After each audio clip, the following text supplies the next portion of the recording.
what we got going on today, Steve? So I have a Freightliner here, a 2014 automatic with a DT12. Customer complained about a few things, like a whole bunch of check engine lights, and then the transmission is not working correctly. We hooked up the computer. We found out that there was like 30 codes for low power issues. We found that batteries are bad. Put new batteries in it, check the alternator, check the starter. Now we got proper power, and all the low power codes went away, and it left us for one code for ABS. Test drove the truck. Sure enough, when we drive it with the ABS light on, it will go in automatic and then kick it right out and go to manual. They took it to a shop saying that it needed a whole new transmission. We replaced the ABS sensor, and now it's shifting like it's supposed to, going through automatic mode, not kicking out whatsoever. Just with these automatics, just always remember, when you have an ABS sensor on or an ABS code, fix that first and then determine if there's a transmission problem.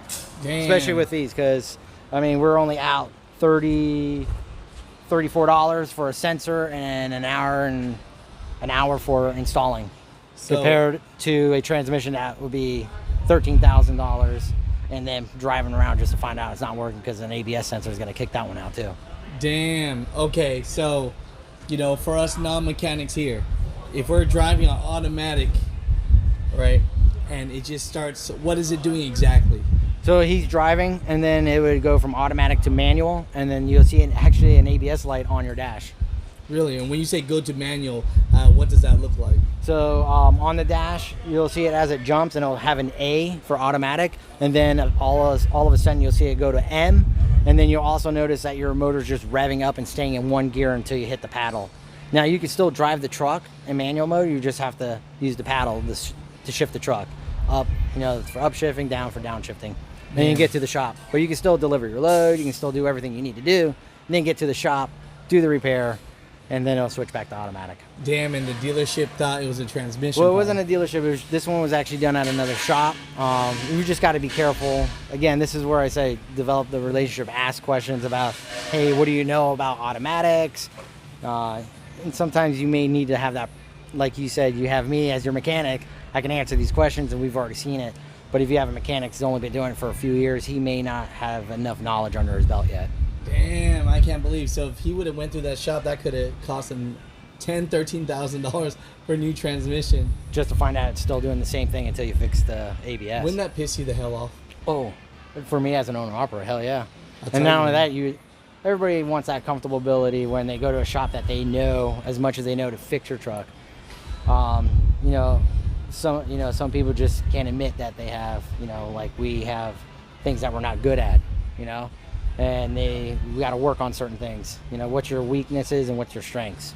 I tell you, man. So my strength is I find the right person to do the job. Me too. And my weaknesses are, I determine, I haven't been doing this for a lot of diagnostics, but I also do a lot of reading, and I rely on my guys. Considering I oversee a lot of shops, I try to pay attention to certain things. I try to stay on top of service bulletins, the new stuff that comes out, so at least I'm ready and available for it. But if I had to guess, a lot of my weakness is probably on the newer motors or anything outside of a Freightliner.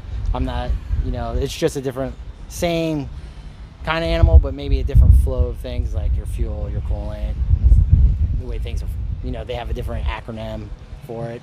I'll tell you, man, but damn, that $34 fix could turn into a $13,000 not fix real quick. Just because the mechanic probably he didn't know what he was talking about, or he didn't give it to another mechanic to help him. So if you mother truckers out there have an automatic Freightliner and you find that it keeps on going into manual mode and you have to shift, and you have an ABS light on, let's fix the ABS first, and let's see if that resolves the problem. I love it. Appreciate you, bro. No problem, brother. Yes, sir. For that ABS sensor, where would the mechanic be working on that or putting that on? On this particular one, it's going to be the left rear drive axle. Can we walk near it so people can actually get an idea of what that is? And later on, maybe you can send pictures for me? I certainly can. So to get access to the sensor, you're going to have to take the tires, the drum, off completely, and then it's in a bracket. Usually they'd be able to just push it straight out and then pull the wire, string it out, and install the new one and put a little lube on it and put it back in. Sometimes it seizes up and you have to replace the bracket right along with the sensor, but we always cross our fingers and hope that we go the cheap route. I heard that. Yeah, let's save them some money. Yep. We are the music makers, and we are the dreamers of dreams.